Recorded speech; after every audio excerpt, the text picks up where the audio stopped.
dahului keterciptaan. Ada memang. Ya. Allah tidak pernah mengalami tidak ada, tidak pernah. Berbeda dengan kita, keberadaan kita dulunya tidak ada, lalu diadakan menjadi ada. Sementara Allah tidak pernah mengalami tidak ada. Adamul awwaliyah. Nah, kita juga sudah membahas sifat Allah yang ketiga, yaitu baqo. Apa makna baqo? Bahwa keberadaan Allah yang tidak pernah mengalami tidak ada itu juga tidak akan berakhir. Dia senantiasa ada, kekal. Mustahil Allah pensiun, mustahil Allah mati, mustahil Allah expired. Maka sifatnya adalah baqo, kekal. Semua selain Allah fana, musnah, mati, tidak kekal, hancur, dan seterusnya dan seterusnya. Nah, hari ini kita akan bahas sifat yang keempat, salah satu sifat inti juga, yaitu mukhalafatuhu ta'ala lil hawadithi. Ada seorang non muslim, ya, dia membaca ayat Allah dalam Al-Quran, laisa kamitslihi syai', bahwa Tuhannya orang Islam itu tidak sama dengan sesuatu. Dia renung-renungin, dia renung-renungin, dia renung-renungin, dia pikir-pikir, dia nalar. Hanya karena merenungi satu ayat ini, laisa kamitslihi syai', Allah tidak sama dengan apapun. Masuk Islam dia, Bu. Karena bagi dia reasonable, masuk akal. Kalau Tuhan sama dengan sesuatu, berarti tidak pantas disebut Tuhan. Kalau masih sesuatu. Yang buat meja kan bukan meja. Pasti pengrajin kayu beda sama kayu, betul nggak? Tidak mungkin pengrajin kayu itu sendiri. Kan tidak mungkin kayu menciptakan kayu, kan tidak mungkin. Mesti yang menciptakan meja ini berbeda dari bentuk meja ini. Nah, Allah yang mencipta kita tidak mungkin sama dengan makhluknya. Itu maksudnya mukhalafatuhu ta'ala lil hawadisi. Baiklah, silahkan buka halaman 89, saya akan bantu bacakan. Pertanyaan yang ke-26, mari sekarang kita bicara sifat wajib yang keempat bagi Allah, yaitu sifat mukhalafatu lil hawadithi. Tolong jelaskan maksudnya. Baik. Mukhalafatu lil hawadithi berarti bahwa keberadaan Allah tidak sama dengan keberadaan sesuatu apapun, baik dilihat dari sisi zat maupun sifat.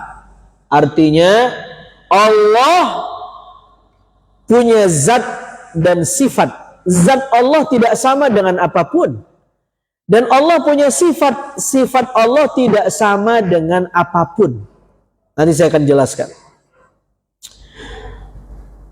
Nah, karena itu jika kita meyakini bahwa Allah itu mukhalafatul hawadithi, tidak mungkin sama dengan apapun, maka dalam konteks ini mustahil Allah disebut mumatsalah lil hawadith. Apa itu mumatsalah lil hawadith?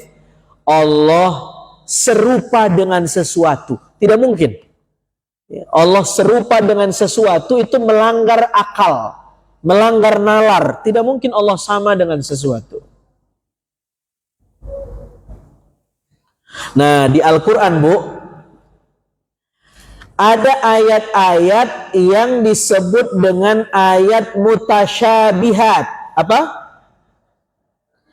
Atau istilah kuliahnya ayat antropomorfik. Apa?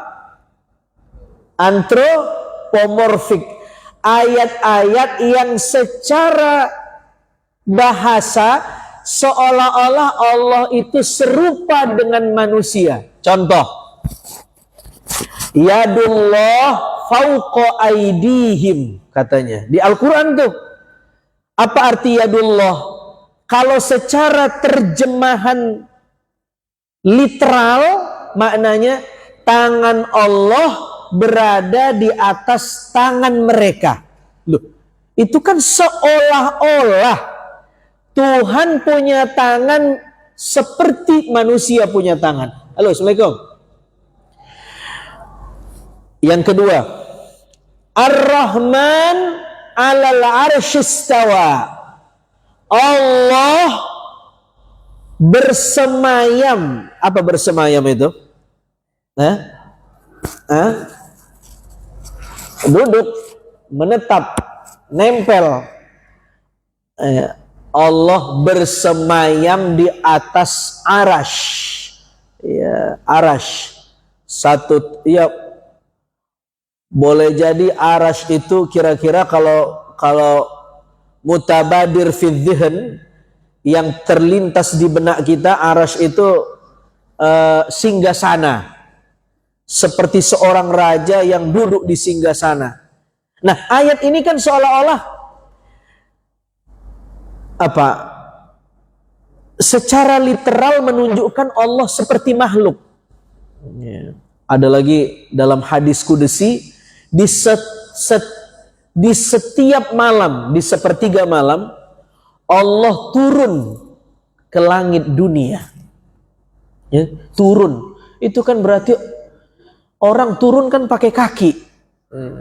Ini seolah-olah ayat-ayat dan hadis-hadis ini menunjukkan bahwa Allah serupa dengan makhluk. Nah, bagaimana penjelasannya? Begini. Dengar baik-baik ini bapak-bapak, ibu-ibu. Mazhab kita Ahlus Sunnah wal Jamaah, ya, kita punya pendapat, ya, cara berpikir kita namanya Ahlus Sunnah wal Jamaah. Mereka memaknai ayat-ayat yang kayak tadi, ayat apa namanya, mutasyabihat, ayat-ayat yang secara literal seolah-olah menunjukkan Allah itu punya sifat kayak makhluk. Nah, mazhab Ahlus Sunnah wal Jamaah itu menggunakan dua kacamata dalam memaknai ayat-ayat itu. Yang pertama, kacamata tafwid. Boleh dicatat, ada juga di buku. Kacamata tafwid. Yang kedua, kacamata ta'wil. Takwil. Apa itu tafwid? Tafwid itu adalah ayatnya diimani ada, bahwa sifat Allah ada, tetapi apa makna tangan, apa makna kaki, bagaimana cara Allah bersemayam, kayak apa Allah ngambil sesuatu, nggak boleh. Haram, bid'ah. Halo, Assalamualaikum. Paham gak sampai sini? Namanya tafwid. Apa itu tafwid? Tafwid artinya ayatnya diimani. Maksudnya diimani itu begini. Betul Al-Quran memang ngomong begitu, tetapi apa yang dimaksud tangan, apa yang dimaksud duduk, apa yang dimaksud turun, kita tidak tahu. Hakikatnya serahkan kepada Allah. Yang jelas duduk, tangan, turun, bersemayam tidak sama dengan makhluk. Nah, itu namanya tafwid. Ya.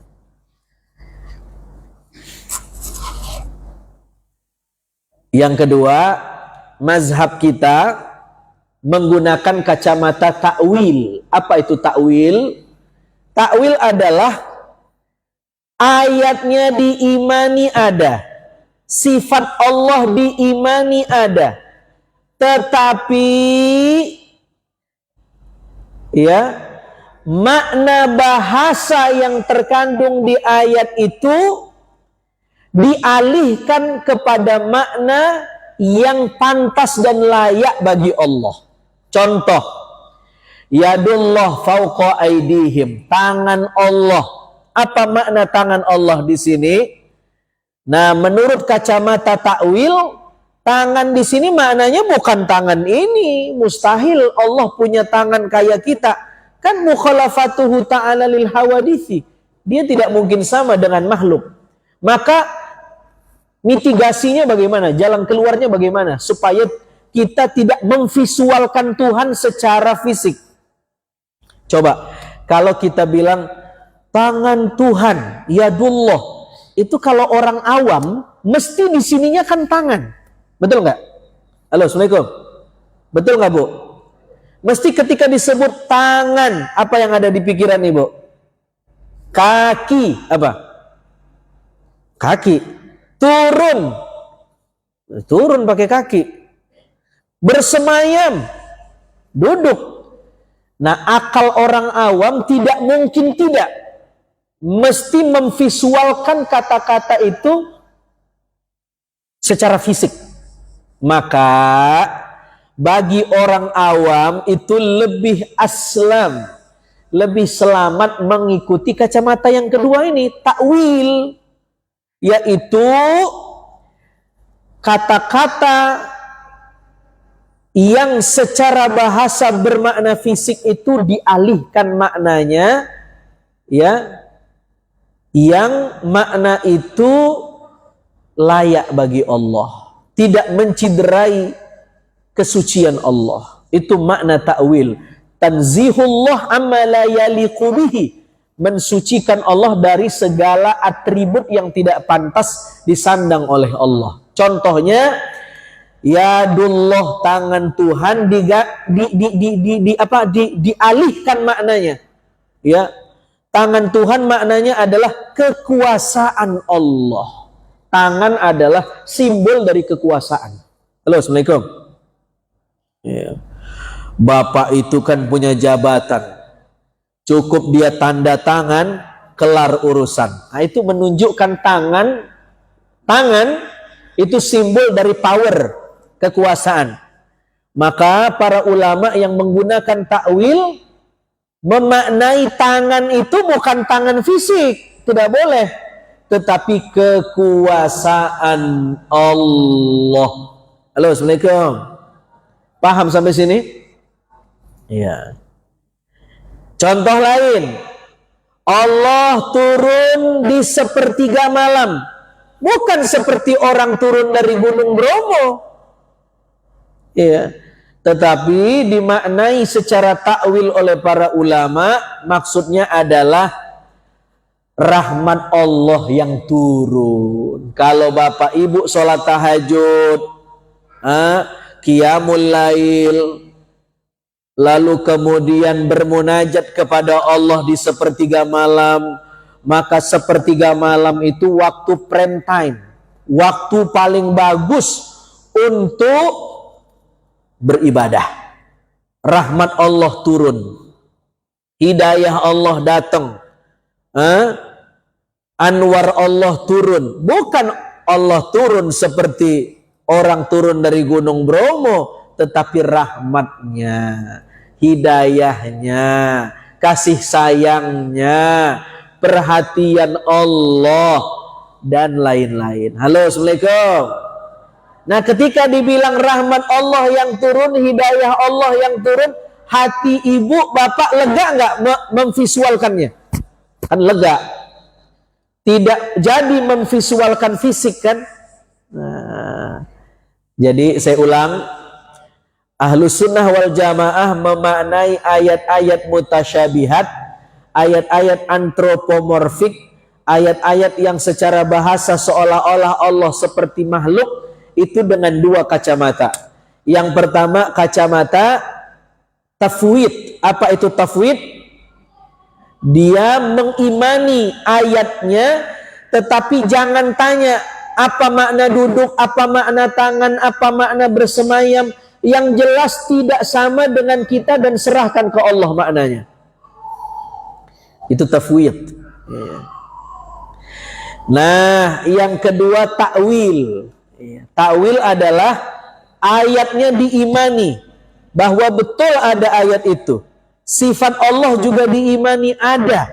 Tetapi ya mereka mengisbatkan maknanya secara takwil, bahwa duduk maknanya menguasai.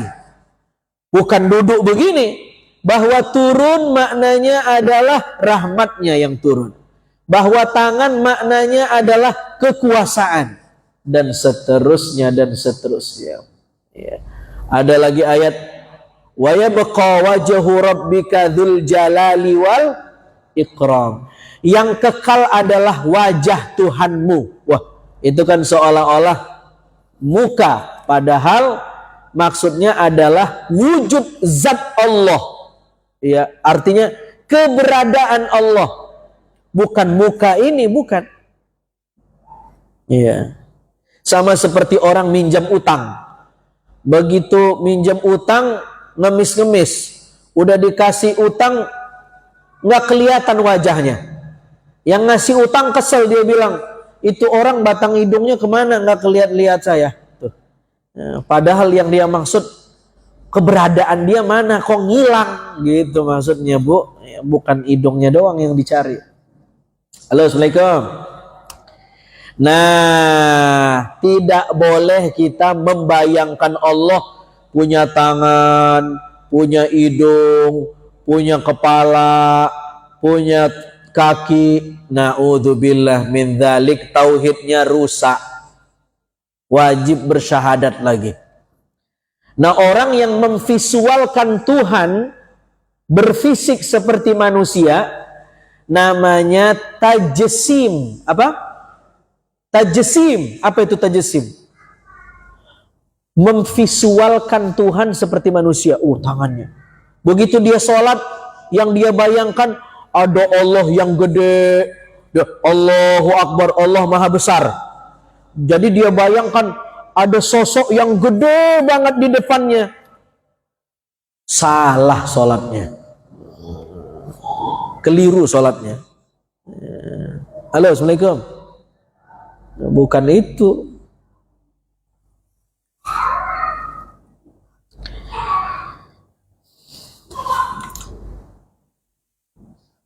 Oke. Sampai sini paham Bapak Ibu? Jelas kira-kira? Point of view-nya adalah intinya balik lagi. Allah tidak sama dengan apapun. Itu intinya. Begitu kita ngebayangin sesuatu yang kita anggap Allah, pasti bukan Allah. Udah itu aja. Ya. Sederhananya begitu. Nah, sekarang argumen logikanya, dalil aklinya. Akal kita sulit menerima jika pengrajin kursi wujudnya adalah kursi itu sendiri. Kan nggak mungkin. Ini yang saya dudukin apa namanya, Bu? Kursi. Yang buat kursi siapa? Pasti bukan si kursi. Ya kan? Nah, yang nyiptain kita siapa? Pasti Allah itu tidak sama dengan kita. Itu. Pasti itu. Nah, demikian pula kita menolak bahwa yang mencipta makhluk wujudnya mirip dengan makhluk itu sendiri. Kenapa? Jika Allah sama dengan makhluknya, maka semua konsekuensi yang ada pada makhluk akan berdampak kepada Allah. Dan ini jelas mustahil menurut akal. Kalaulah Allah sama dengan makhluk, maka Allah bersifat seperti makhluk. Apa sifat makhluk? Lemah, bodoh, lupa, lalai, tidak tahu, mati. Berarti kalau Allah sama dengan makhluk, ya begitu juga. Nah, untuk apa kita mengimani Tuhan yang sama seperti kita? Lebih bagus kita aja yang jadi Tuhan sekalian. Ngapain kita mengimani Allah? Pasti Allah beda dengan makhluk. Ya, maka kalau ada yang ngaku jadi Tuhan dan ada yang percaya, itu jahlun murakkabun. Itu dungunya kelewatan, berlipat-lipat. Ya. Dulu Fir'aun ngaku jadi Tuhan. Ana rabbukumul a'la. Aku Tuhan yang paling tinggi katanya. Ada pengikut Fir'aun, Bu. Itu kan apa ya? Apa tuh nyebutnya tuh, Bu? Blow on. Apa? Dungu. Ya. Apa tuh, Bu? Kayaknya kalau ada bahasa lebih blow on dari blow on, itu kali yang tepat tuh. Coba. Kan itu melanggar logika. Ya. Dia mengimani, dia menjadikan Fir'aun sebagai Tuhan, yang mana Fir'aun itu juga sakit, mati, makan, kawin, bernapas. Coba itu. Lah kalau Tuhan mah kagak butuh. Ya. Masya Allah. Ada lagi di India yang ngaku jadi Tuhan, namanya Sai Baba. Iya kan? Udah mati. Rambutnya keribu. Iya. Dia bisa ngeluarin sesuatu dari tangannya, ngeluarin gandum, ngeluarin air. Begitu, Bu. Iya. Ada pengikutnya, itu kan berarti jahlun murakkabun. Dungunya kelewatan. Ya. Ada orang yang nyembah pohon kayu. Ya. Halo, Assalamualaikum. Ya, disembah-sembah pohon kayu, minta sama pohon. Itu kan dungu itu. Lah masa Tuhannya pohon? Lah sekarang ada juga yang nyembah pohon, Bu. Tapi nggak disembah, cara nyembahnya nggak sujud, nggak, ditebangin, dijual, uangnya dimasukin kantong. Itu juga menuhanin pohon namanya, sampai orang kebanjiran.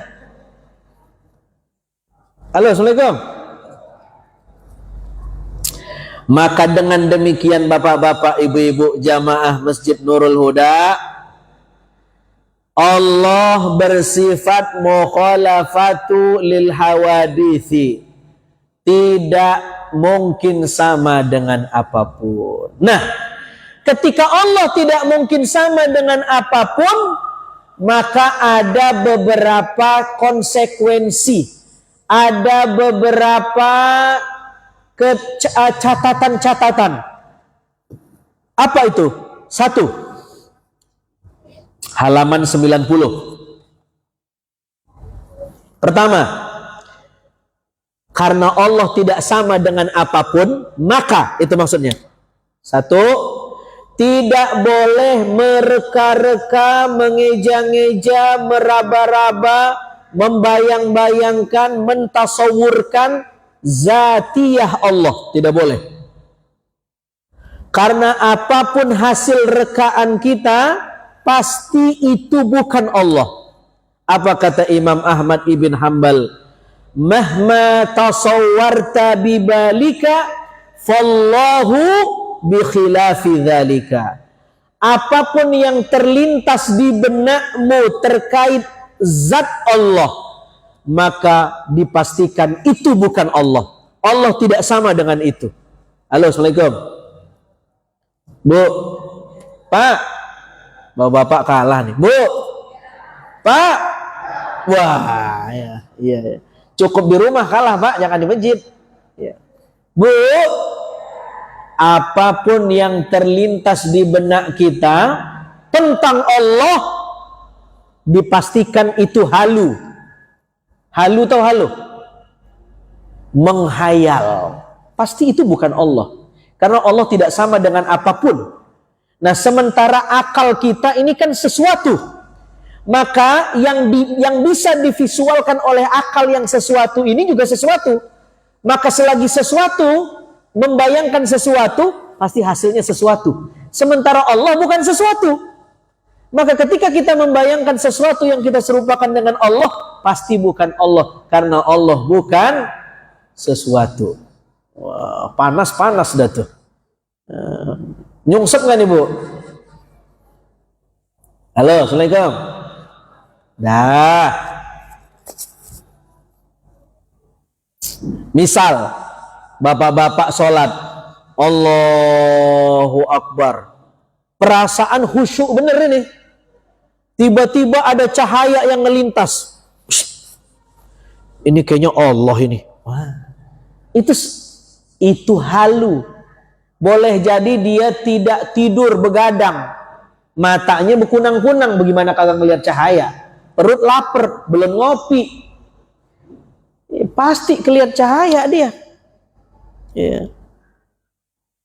Atau ibu-ibu lagi zikir, matanya pejam. Allah, Allah, Allah, Allah, Allah, Allah, Allah. Tiba-tiba ada suara kepakan sayap datang. Wah. Terus ibu bilang, ini kayaknya Allah nih. Wah. Itu membelon namanya, Bu. Ustadz kasar banget ngomongnya. Ya, saya pelanin. Belon. Loh, kita kan ngaji tauhid biar pinter. Supaya kita mandiri secara spiritual. Besok-besok kalau ibu ikut ajaran sesat, pasti dia nggak bisa nyesatin ibu. Karena udah ngaji tauhid. Kiainya ngomong, tapi bukan kiai beneran, kiai palsu mungkin. Iya, kamu ngerasa nggak ada cahaya yang masuk ke tubuh kamu. Wah, itu udah jelas sesat itu. Ya, karena Allah tidak sama dengan apapun. Ya, kebanyakan nonton film, ya, di film kan begitu, ada cahaya masuk keluar dari jari kukunya. Shhh, ini film, Bu. Ya. Allah, paham sampai sini, Bu? Paham kagak? Iya. Jadi jangan dibayang-bayangin. Iya. Ini pegang baik-baik, pegang baik-baik. Nanti mau mati, sakaratul maut. Ibu pernah nggak lagi sakit? Kita kan kalau lagi sakit, tensi kita nggak normal. Suhu tubuh kita nggak normal, tidur ngigo kan, betul nggak? Nah, bagaimana orang sakaratul maut? Ngigonya lebih ngigo, Bu. Maka orang sakaratul maut suka aneh. Loh, ada yang ngeledek saya di sono katanya. Ada yang mau nimpukin saya. Nah, boleh jadi orang sakaratul maut, iblis menyerupai, seolah-olah dia bilang, saya Tuhan kamu. Itu pasti bukan Allah. Itu pasti iblis. Dia bilang, saya Tuhan kamu. Berimanlah kepada saya. Wah, bahaya itu. Nah, orang kalau kagak ngaji boleh jadi dalam fase sakaratul maut dia imanin. Gara-gara di saat mati dia ngelihat ada orang bersorban datang. Dia anggap Tuhan. Mahma tasawwarta bibalika fallahu bi khilafi dzalika. Itu yang pertama. Tidak boleh mereka-reka Tuhan. Tidak boleh memvisualkan Tuhan. Coba. Halo, Assalamualaikum. Ini kan kaidah-kaidah ini disusun oleh para ulama jauh-jauh hari. Antum kebayang nggak kalau kaidah ini tidak disusun? Hari ini zaman AI. Apa yang tidak bisa digambar AI? Semua bisa. Setiap hari berseliweran di Instagram, di TikTok, video-video AI. Ada nenek-nenek ngasih kata-kata motivasi. Ayo nek, apa kata-katanya hari ini? Ini nenek sambil ngerokok. AI itu. Apa yang nggak bisa? Semua kebayang nggak kalau kaidah ini tidak disusun sama ulama? Kebayang nggak kalau kita nggak ngaji? Mungkin AI juga memvisualkan Tuhan dan orang percaya. Oh, ternyata inilah Tuhan. Kan rusak itu. Maka perlu belajar tauhid. Secerdas apapun AI, ketika dia memvisualkan Tuhan, pasti bukan Tuhan. Pasti bukan Tuhan. Ini kaidah. Paham Bapak Ibu? Yang kedua. Yang keberapa? Kedua. Perhatiin. Tidak boleh, Bu, Pak. Kalah lagi Bapak-bapak. Pak. Iya. Tidak boleh meyakini bahwa zat Allah itu mutahayyiz. Apa itu mutahayyiz? Boleh dicatat. Mutahayyiz itu maknanya sesuatu yang menempati ruang. Contoh, handphone nih. Handphone ini saya beginiin, saya tatakin. Dia menempati ruang. Nah, Allah tidak sama dengan mutahayyiz. Karena Allah bukan mutahayyiz, tidak boleh kita mengatakan di mana Allah, nggak boleh. Karena kan Allah bukan mutahayyiz, tidak menempati ruang. Tapi saya boleh bertanya, mana handphone saya kok nggak ada? Boleh. Di mana handphone saya boleh karena dia mutahayyiz. Memang dia bisa di sini, bisa di sini, bisa di sini. Begitu saya nanya, mana handphone? Boleh di sini, boleh jadi di sini, boleh jadi di sono, boleh jadi di sono, karena dia mutahayyiz. Tapi kalau kita bilang di mana Allah? Aina Allah? Di mana Allah? Tak boleh. Karena bertanya di mana seolah-olah Allah itu berada di ruang tertentu. Kalau Allah berada di ruang tertentu, berarti Allah butuh tempat untuk duduk, untuk berdiri. Lah kan nggak mungkin Allah sama dengan makhluk. Halo, Assalamualaikum. Iya. Itu ada video viral orang Arab nanya sama anaknya, "Aina Allah?" Di mana Allah? Anaknya jawab, "Fis sama." Di langit katanya. Nah, itu salah itu, meskipun orang Arab. Ya. Masa Allah di langit? Hebat bener si langit.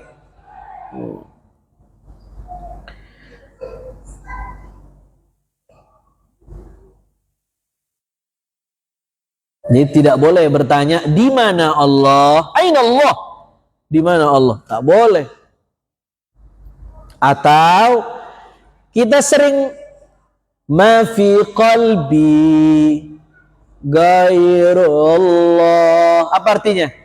Kagak ada yang ada di hati saya kecuali Allah. Nah, kata-kata begini sebenarnya maknanya metafor, maknanya simbolik, bahwa yang betul-betul kita cintai adalah Allah. Bukan berarti Allah itu nyempil di jantung kita, bukan. Ini mah cuman apa? Puitis.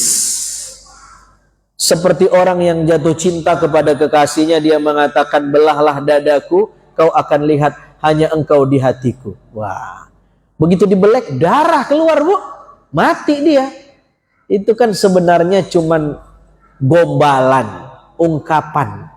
Paham?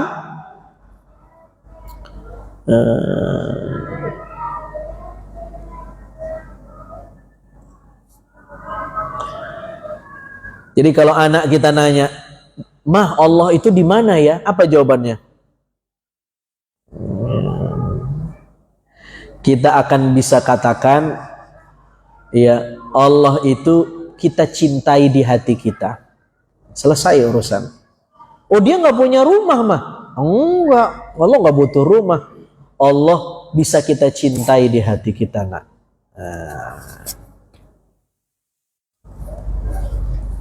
Itu makna mutahayyiz.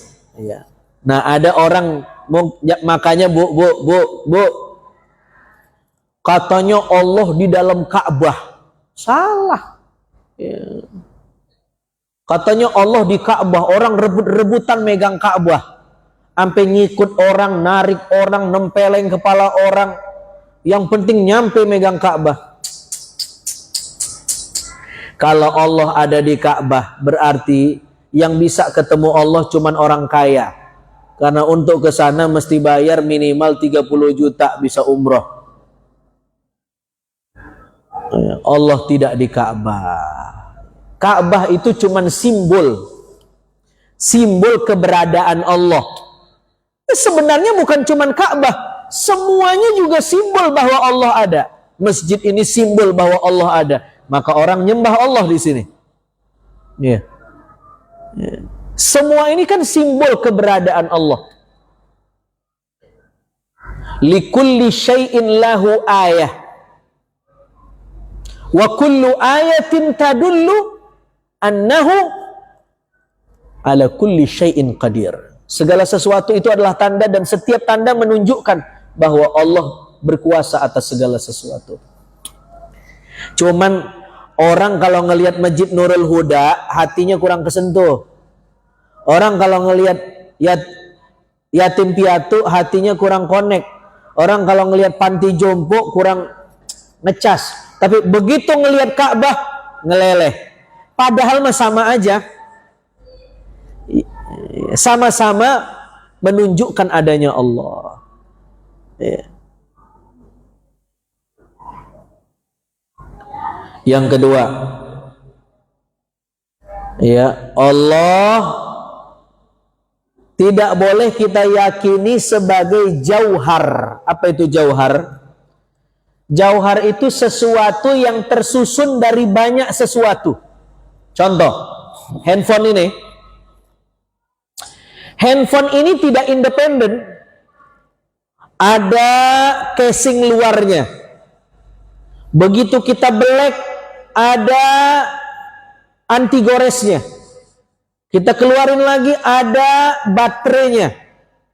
Kita keluarin lagi, ada macam-macam. Dia disebut jauhar, tersusun. Ibu, kan kita jauhar nih, tidak independen.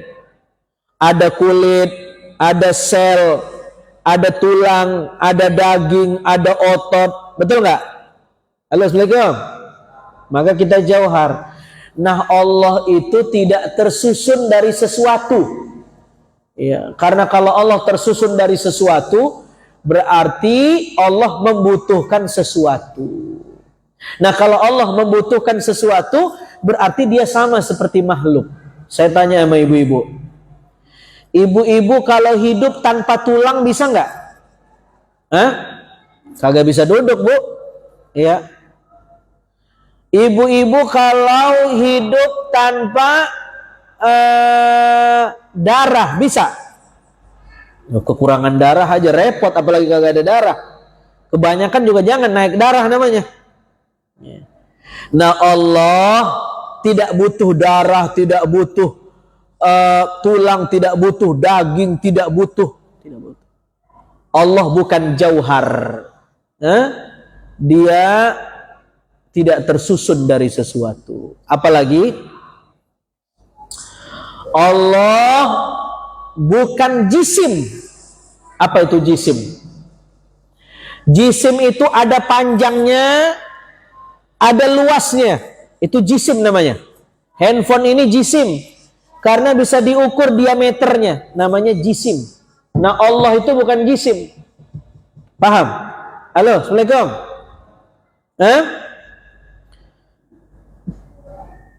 Ada orang ditanya,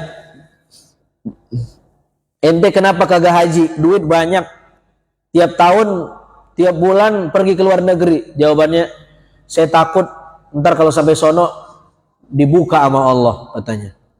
Dikasih azab sama Allah. Nah, itu tauhidnya salah. Seolah-olah Tuhan itu jisim yang punya diameter, dan diameter kekuasaannya cuma di Mekah. Padahal kalau Allah pengen ngeazab dia, kagak tunggu di Mekah. Di Haji Nawi juga Tuhan bisa ngajab dia. Kenapa kudu takut sama Allah lagi di Mekah? Kudunya di sini juga takut. Ya. Itu jisim. Ya. Ya. Makanya kalau kita ngenafsirin tangan adalah tangan, wah itu menyalahi akidah. Karena tangan bisa diukur diameternya. Padahal Allah bukan jisim. Berikutnya, Allah itu bukan jirim. Apa jirim itu? Sesuatu yang bersifat volume. Bisa ditimbang bobotnya. Berat, ringan. Itu jirim namanya. Handphone ini jirim. Ada netonya, ada brutonya. Bisa diukur volumenya. Nah, Allah itu bukan volume. Paham? Saya Begitu dia berzikir, dia ngomong, ini kayaknya saya kerasukan Tuhan katanya. Kenapa? Saya ngerasa agak berat badan saya. Wah, itu mah dia apa ya? Blow on namanya, Bu ya. Halu, kagak mungkin. Sesat itu. Karena Allah bukan jirim. Lalu kemudian perhatiin, Allah bukan a'rab. Apa itu a'rab? Sifat. A'rab itu adalah sesuatu yang melekat pada jauhar, namanya a'rab. Contohnya apa? Ini kan jauhar, tersusun dari banyak hal. Nah, apa a'rabnya? Apa warna casing saya, Bu? Hitam. Begitu saya buka, apa warna handphonenya? Putih. Putih itu, hitam itu namanya a'rab. Warna, bau, itu a'rab. Nah, Tuhan tidak sama dengan wewangian. Tuhan tidak sama dengan bau. Tuhan tidak sama dengan warna. Begitu ibu sholat, Allahu Akbar, ada lintasan putih di kepala. Kayaknya Tuhan ini. Itu mah halu. Nggak mungkin. Karena Tuhan bukan a'rab. Atau lagi sholawat, tiba-tiba ada nyium bau kembang. Wah, siapa ini ya? Ini kayaknya Tuhan ini. Wah, itu mah halu, Bu. Iya. Ya, Tuhan bukan wewangian. Halo, Assalamualaikum. Paham gak ini? Iya. Tuhan bukan warna. Bukan. Iya. Udah ya? Juga di sini dikatakan kita tidak boleh meyakini bahwa Tuhan itu nur maddi. Nur maddi adalah cahaya yang bersifat fisik. Ya, nggak boleh. Memang betul ada ayat yang mengatakan Allahu nurus samawati wal ard. Mathalu nurihi dan seterusnya itu. Allah adalah cahaya langit dan bumi. Tetapi ulama menafsirkan maksudnya adalah Allah yang memberi cahaya kepada langit dan bumi. Ya, bukan Allah itu cahaya, meskipun nur di situ adalah khobar. Ya, bukan Allah adalah cahaya, bukan. Itu ada sesuatu yang dihazafkan, dihilangkan dari kalimat itu. Maknanya adalah Allah pemberi cahaya, bukan Allah adalah cahaya. Nah, adapun ketika Allah punya nama, Allah kan punya nama Nur. Apa makna Nur? Cahaya. Itu Allah punya nama Nur, Ustaz. Berarti Allah cahaya dong? Bukan. Nama-nama itu juga adalah simbol. Cahaya itu kan lambang dari ada. Halo, Assalamualaikum. Apa yang membuat kita bisa melihat? Salah. Berapa banyak orang punya mata tapi nggak bisa melihat? Coba, ini dimatiin lampu semua, ditutup kaca-kaca, bisa nggak ibu ngelihat warna sejadah? Nggak bisa, pasti gelap. Padahal ada mata. Berarti yang membuat kita melihat bukan mata, apa? Cahaya yang menghubungkan antara alat melihat dengan objek yang dilihat. Ya. Nah, cahaya itu simbol ada. Ketika Allah disebut nur, maknanya adalah dia al-wujud al-mutlaq. Keberadaannya mutlak. Ya. Jadi aneh kalau orang takut dengan gelap. Mestinya yang kita takuti, kenapa tidak ada terang? Bukan takut pada gelap. Gelap mah memang tidak ada. Ngapain takut sama yang tidak ada? Yang kita takutin, kenapa tidak ada terang? Artinya kenapa tidak ada Allah di hati kita? Bukan takut pada kegelapan. Halo, Assalamualaikum. Nah, Allah bukan cahaya. Ya, cahaya fisik, ada lampu ada yang melintas cahaya di, bukan, itu halu, ya. Itu takhayulat, khurafat. Bu, Pak, halo, assalamualaikum, masih hidup nggak nih? Allah. Yang ketiga, tidak boleh menisbatkan jihah, arah tertentu kepada Allah. Allah maujud bila makan wala jihah. Allah ada tanpa tempat dan waktu. Berarti kalau dikatakan Allah di atas segala sesuatu, apa makna atas di situ? Bukan arah. Ya. Karena ketika kita menyebut atas, kita bisa berbeda pendapat. Bagi ibu atas itu apa, Bu? Sono. Tapi kalau ibu tanya sama cicak, tahu cicak? Cicak atas itu mana? Ini katanya. Karena dia ngadapnya begini. Jadi arah saja kita udah berbeda-beda. Maka ditanya artis, bagaimana kisah asmara kalian? Ada nggak rencana ke jenjang berikutnya? Bagaimana yang di atas katanya? Lah pelapor di atas. Tetapi kita meyakini jawaban itu maksudnya adalah gimana Allah yang kekuasaannya di atas segala apapun. Itu maksudnya. Kalau ngaji. Lah kalau yang nyebut kagak ngaji, ya mungkin yang dia maksud yang di atas itu benar-benar Tuhan di langit. Lah itu kan keliru tauhidnya. Ya Bu ya.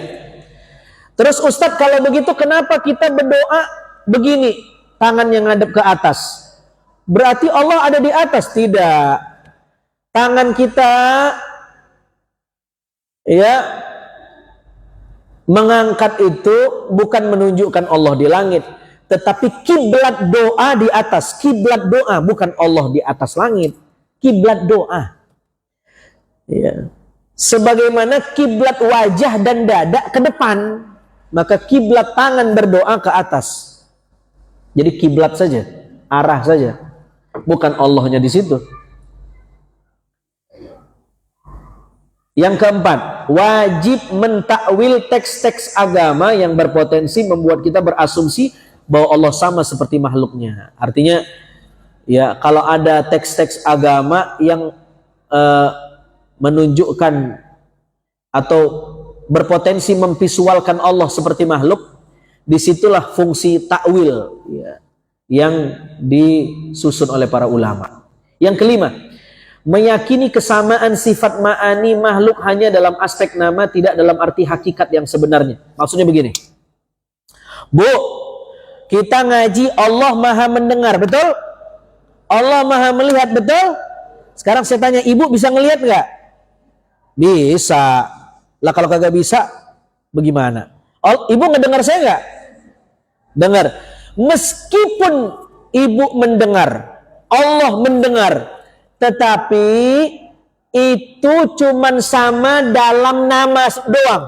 Sama-sama dibilang mendengar, tetapi hakikatnya beda. Allah mah mendengar, kita ngedengar, sama nggak? Beda hakikatnya. Cuma sama-sama dibilang mendengar saja. Itu maksudnya. Yang keenam, tidak boleh berkeyakinan ittihad. Apa itu ittihad? Paham bahwa Allah dan makhluk mengalami penyatuan. Ada orang berzikir, tiba-tiba dia bilang, kayaknya saya kerasukan Tuhan nih katanya. Ya, kayaknya saya lagi nyatu sama Tuhan. Nah, itu halu, nggak boleh, sesat. Karena Tuhan bukan materi. Bahkan kalau ada yang ngomong begitu, dia lebih sesat daripada orang Kristiani. Karena orang Kristiani walaupun meyakini ada 3 Tuhan, dia tidak sampai berkeyakinan Tuhan ada di badannya. Nah kalau ada orang yang bilang, ini katanya saya kerasukan Tuhan nih, katanya, wah itu sesat betul itu. Yang ketujuh, tidak berkeyakinan hulul. Apa itu hulul? Paham yang menyatakan bahwa Tuhan dapat menitis ke dalam makhluk dan benda. Oh, ya. Ada air di sini, ini Tuhan ada di sini katanya. Wah itu sesat betul itu. Ya, sesat itu. Ya, ittihad dan hulul. Kenapa? Laisa kamitslihi syai'. Nah, sekarang dalil naklinya. Itu ya, Asy-Syura ayat 11. Allah berfirman, laisa kamitslihi syai' wa huwas samiul basir. Allah tidak ada sesuatu pun yang serupa dengannya. Tidak ada sesuatu pun yang serupa dengan Allah. Begitu kita memvisualkan Allah, mesti fallahu bi khilafi dzalik. Nah, sekarang terakhir, apa pesan moral? Ini kan kita udah banyak ngobrol tadi nih. Sekarang apa akhlak atau pesan moral yang bisa kita lakukan setelah kita belajar sifat Allah mukhalafatuhu ta'ala lil hawadisi? Apa? Satu, ketika kita mengaji bahwa Allah itu mukhalafatuhu ta'ala lil hawadisi, bahwa dia tidak mungkin sama dengan apapun, mestinya sifat Allah yang mukhalafatu lil hawadisi ini membuat kita lebih introspektif, muhasabah. Hal ini mengingatkan kita untuk tidak merasa sebagai Tuhan. Karena kita sadar bahwa Tuhan tidak sama dengan apapun. Cuma kadang-kadang kita ini lupa diri, seolah-olah kita jadi Tuhan. Ya. Dengan kekuasaan kita sombong.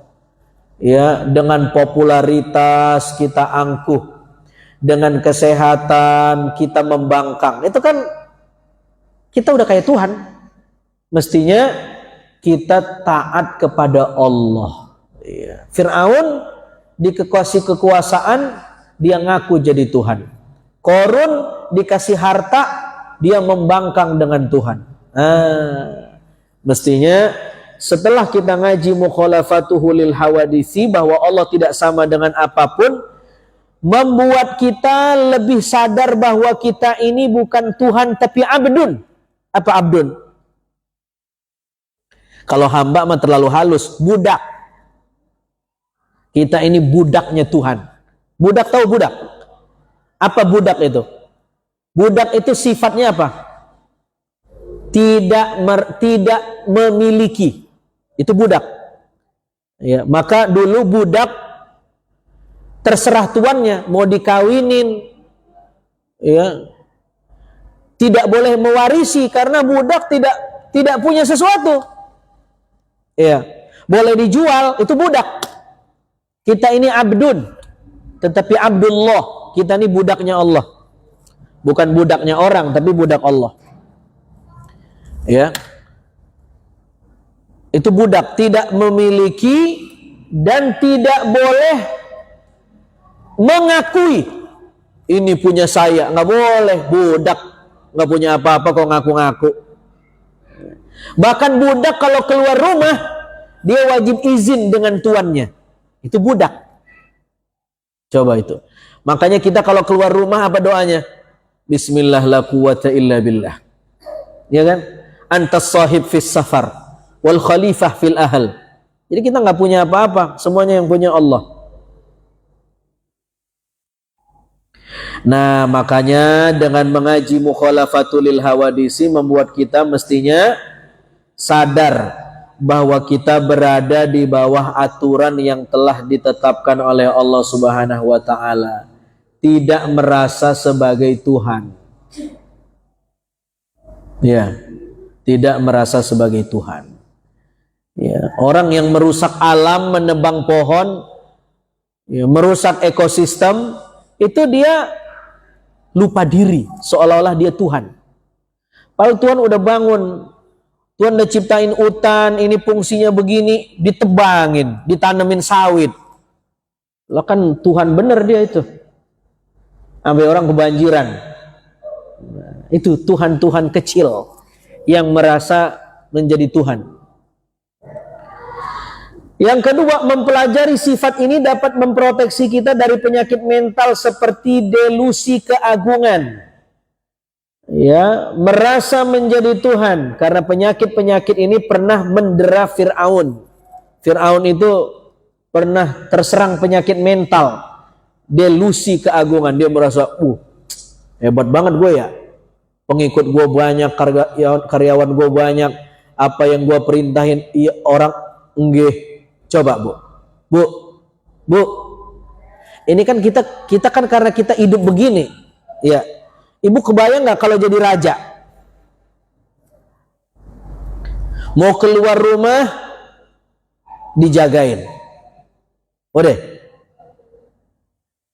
Mau kemana-mana dikawal, butuh sesuatu disediain. Itu, waduh, kalau nggak kuat-kuat tauhid, nggak kuat-kuat iman, itu bisa merusak kesadaran kita sebagai abdun, hamba. Iya. Kita ngerasa kayaknya orang sujud semua sama gua nih. Iya. Semua orang apa kata saya? Wah, hebat banget. Iya.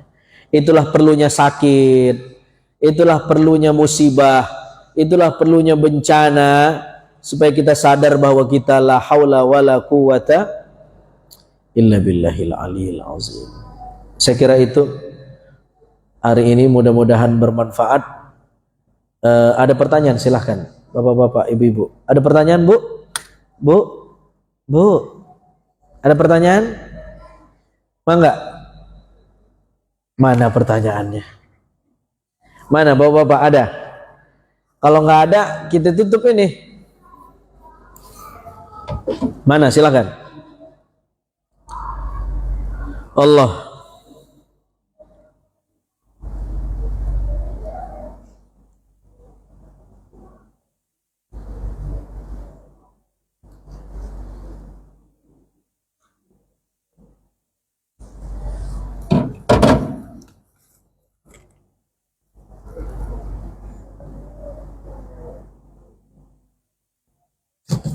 Ada, Bu?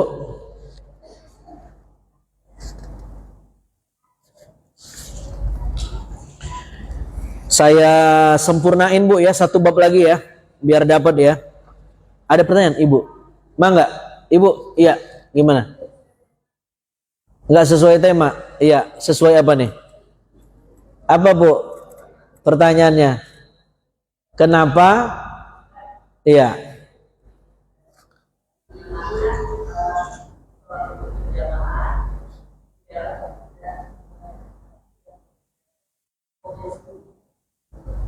Sholat subuh berjamaah, tapi nggak ngerjain qobliyah subuhnya, keburu qomat, ya nggak ada masalah. Cuman kalau ibu mau ngerjain itu bisa dikodok. Ya, kodok sholat sunnah itu ada. Ya, cuman memang kalau prioritasnya mana yang lebih wajib dikodok, utang sholat wajib apa sholat sunnah? Tetap sholat wajib. Ya, artinya jangan sampai kita ngodok yang sunnah tapi nggak ngodok yang wajib. Nah, kalau ibu ketinggalan sholat sunnah qobliyah subuh, ibu udah biasa ngelakuinnya, ternyata ibu telat ke masjid gak sempat ngelakuinnya, ibu bisa ngelakuinnya, tetapi jatuhnya sholat kodok, bayar utang. Tapi meskipun boleh ngelakuinnya jangan di masjid habis subuh, nanti jadi fitnah, dikira ibu sholat sunnah habis subuh, karena tidak ada sholat sunnah habis subuh, nanti ibu dianggap kagak ngaji, dianggap kena aliran sesat, nanti digibahin sama orang. Jadi ngerjainnya di rumah. Waktunya kapan? Boleh. Kalau qadha bebas. Bahkan di waktu-waktu yang tidak boleh pun boleh kalau qadha. Ada yang lain bapak-bapak, ibu-ibu?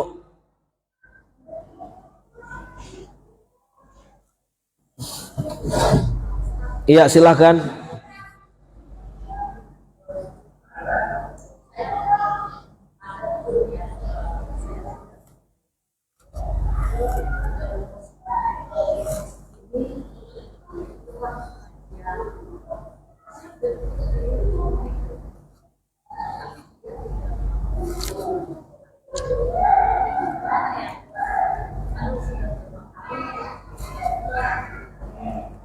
Iya. Iya. Ngaji di YouTube. Apakah boleh ngaji di YouTube? Boleh. Apa namanya? Tetapi tidak semua persoalan bisa dingajikan lewat YouTube. Ada banyak ilmu yang tidak bisa dingajiin lewat YouTube. atau lewat internet.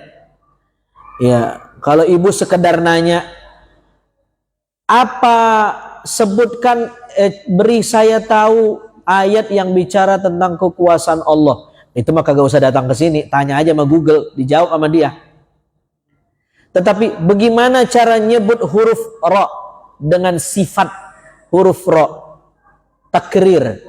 Itu mesti langsung muwajahah sama gurunya, mulazamah sama gurunya, gimana cara menyebut sifat huruf ra.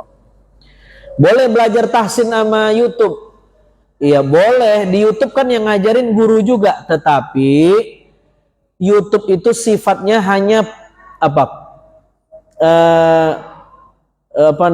penguat, tambahan. Tetap ya harus ngaji offline. Ya. Begitu lupa baru lihat YouTube. Jadi sebenarnya faham dulu baru lihat YouTube buat ngingetin doang. Lah ini belum pernah paham tiba-tiba ngelihat YouTube begah. Ya, itu nggak paham. Boleh jadi paham tapi salah paham. Ya. Jadi bolehkah ngaji di YouTube? Boleh. Berapa banyak kita bisa dengerin ceramah-ceramah guru, kiai, ustadz lewat YouTube? Boleh, live boleh. Bahkan bagus daripada kita ngelihat tontonan yang macam-macam kagak jelas juntrungannya. Boleh banget ya dengerin podcast yang isinya ngalor ngidul. Bagus dengerin ngaji, bagus. Tetapi catatannya satu, tidak semua ilmu bisa di YouTube kan. Ada ilmu yang mesti hudur ma'asyaikh. Ya, kita mesti hadir bersama guru. Karena agama ini adalah sanad. Sanad artinya agama ini atau ilmu agama ini adalah proses ijazah dari satu guru ke murid. Dan itu mesti offline, tidak bisa online. Dia mesti hadir ya, bersama guru. Ya, ya. Jadi tidak semua ilmu bisa didapat lewat YouTube, satu. Yang kedua, meskipun boleh belajar lewat YouTube, apakah sama kualitas orang yang ngaji lewat YouTube dengan bertemu guru langsung? Beda tetap. Ya, beda. Kita kalau di majelis, kita langsung ketemu guru, melihat kita punya guru, melihat bukan hanya akwalnya, bukan hanya afalnya, tapi ahwalnya. Bukan hanya melihat ucapannya, tetapi sikapnya, akhlaknya, geraknya, dan itu juga ilmu. Nah, di YouTube kita dibatasi oleh ruang maya, kita nggak dapat feel-nya. Kita nggak dapat feel-nya. Jadi itu ya, boleh ngaji lewat YouTube, tapi sebaiknya adalah kita ngaji offline juga, tapi di YouTube ngaji juga. Jangan sampai di offline nggak ngaji sama sekali. Wajib ngaji offline. Ya, wajib ngaji offline. Paling tidak yang dasar-dasar itu offline. Gitu loh. Nah, saya kira itu ya. Ada pertanyaan lagi ibu-ibu, bapak-bapak? Ya. Ada pertanyaan? Mangga ibu, silakan. Ya, silakan. Terakhir barangkali pertanyaan, ya. Silakan Bu Haji.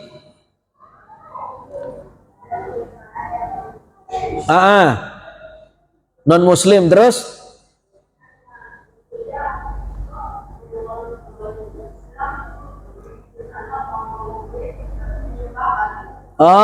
Betul. Terus?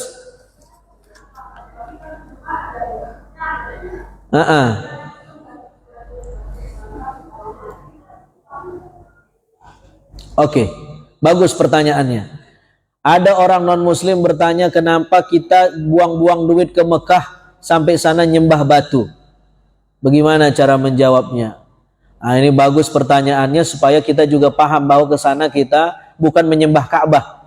Banyak orang ke sana menyembah Ka'bah, bukan menyembah Allah. Nauzubillah min zalik. Kita ke sana itu tidak sedang menyembah Ka'bah.